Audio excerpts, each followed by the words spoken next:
Guys, welcome back to another Bukosi's YouTube video. Today we got our starts and sits for week 15, the first week of the fantasy playoffs. And boys, before we get into it, check out our chalkboard. It's the first link in the description. It's an absolutely free group chat, and the main thing on there, we give out our full weekly rankings, QB, RB, wide receiver, and tight end. We've got waiver wire targets on there. So much stuff to help you guys win your championship. Know who to start in the fantasy football playoffs. Go check it out. First link in the description. Our first start of the week is Alvin Kamara. It's kind of weird that it's gotten to the point where he's even eligible to be a start for us. He has been so bad recently. So bad. I want to say 4 of the last 5 games are under 10 fantasy points. It has been awful, but this is the first time in 6 weeks since week 8 he has an opponent that is bottom half against running backs. He's had a brutal schedule. Finally gets easier, and we expect a big game against the rival Falcons. And our second start of the week is Isaiah Pacheco. He got outshined last week by Jerick McKinnon. Jerick McKinnon somehow finished as the RB1 overall, over 30 fantasy points, 9 targets, 7 catches, but we like Pacheco more this week. They're versing Houston. Houston is the worst team in the NFL against RBs, and especially up against giving up actually like rushing attempts, rushing yards. They are terrible. Isaiah Pacheco is this clear running back. 13 plus carries in 5 straight games. McKinnon's more the receiving back. Pacheco more the running back. The Chiefs should get up in this game. Could be an absolute blowout. Should be running the ball a ton, and we love to start Pacheco. Third start is Chris Olave. Basically the same reasons why we have Alvin Kamara. Chris Olave, his hype was sky high to start the season. It kind of cooled off a little bit, but finally a super easy matchup against the Falcons, who are 28th. 5th worst in the league against wide receivers for fantasy football. Again, love the matchup. Expect the Saints offense to be a lot better than it has been in recent weeks. Love both Kamara and Chris Olave. Next up, our 4th start is David Njoku. We love him against the Baltimore Ravens. The matchup is mid, but Deshaun Watson right now, first game with Njoku back, threw to him 9 times, got 7 catches. And Deshaun Watson, what was it? Threw 42 times. Peoples-Jones is going to get his targets. Amari Cooper's going to get his targets. But Njoku is a big part of this offense. Over 18 points last week. Was the tight end 2 overall. In the fantasy football playoffs, with how bad tight ends have been, if you have Njoku and you don't have like Kelsey, maybe Mark Andrews, some of those guys like that, you almost have to be starting him. 5th start of the week, we got Michael Pittman. He has been really up and down this season. I believe last game he played against the Cowboys was pretty horrible. Week before that was really good. With Matt Ryan, though, it does help his upside compared to Sam Ehlinger. Matt Ryan's been back the past few weeks. Also, it is an amazing matchup against the Vikings. Vikings are a good team, but for whatever reason, they have been horrible against wide receivers. They are 2nd worst in the league.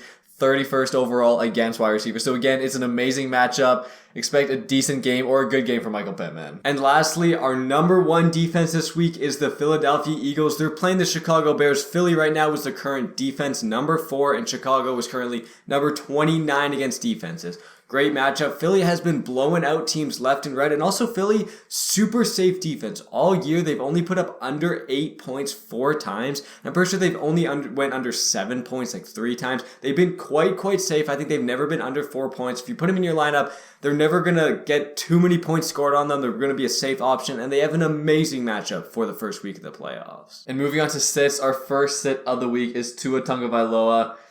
Again, I want to root for Tua, but this bad weather game could really affect him in the Dolphin style of offense. Expect to be snow, heavy winds, and yeah, this is horrible, like I just said, for the style of offense the Dolphins like to run.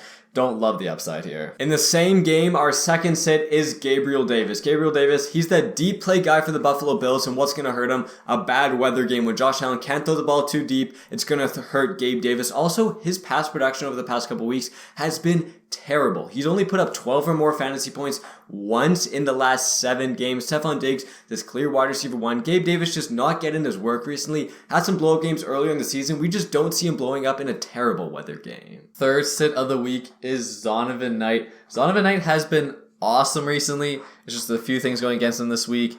Zach Wilson is back as the starting quarterback, should lower the offense's overall upside. And he plays the Lions, who were an amazing matchup earlier, but they have been super tough, climbed all the way up to being number 9 against running backs. Let me read this here. They stopped Dalvin Cook to 23 rushing yards, ETN to 54, Saquon Barkley to 50 rushing yards, all in the past few weeks. Again, they have been amazing against running backs, and with Zach Wilson back, don't love the upside of Zonovan Knight. In our second last sit of the week, we got Adam Thielen. Adam Thielen right now currently started in 49% of sleeper leagues, but we like this sit. Right now, playing the Colts, who are number 1 against wide receivers, and Adam Thielen has played a defense that's top 10 against wide receivers 5 times this year, has only put up double-digit points once, and that was that Patriots game on primetime football. All the other games against tough defenses against wide receivers, he did underperform the Vikings right now. They might play to the Colts' strength. Colts very good against wide receivers, bad against RBs, maybe a Dalvin Cook game a little bit. Adam Thielen, again, Justin Jefferson's going to get his touches. Adam Thielen, don't love the start. And last of the week, let's get this clear. This is not a must sit or even a sit at all. It is Joe Mixon. This is mainly a temper your expectations.